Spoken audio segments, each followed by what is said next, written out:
Daisy Ridley would appreciate it if all her wars would remain fictional, and has surrendered from Instagram after receiving backlash for anti-gun comments after the 2016 Teen Choice Awards.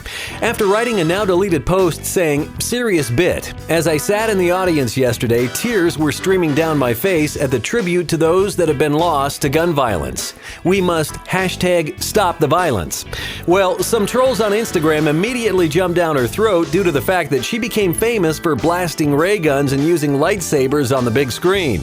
Daisy reportedly briefly returned to social media to explain that she just wanted to take a hiatus and be phoneless while she focuses on a few busy months ahead. But she appreciates the love and support from Instagram. Seems like Daisy learned the hard way not to mess with the force of politics.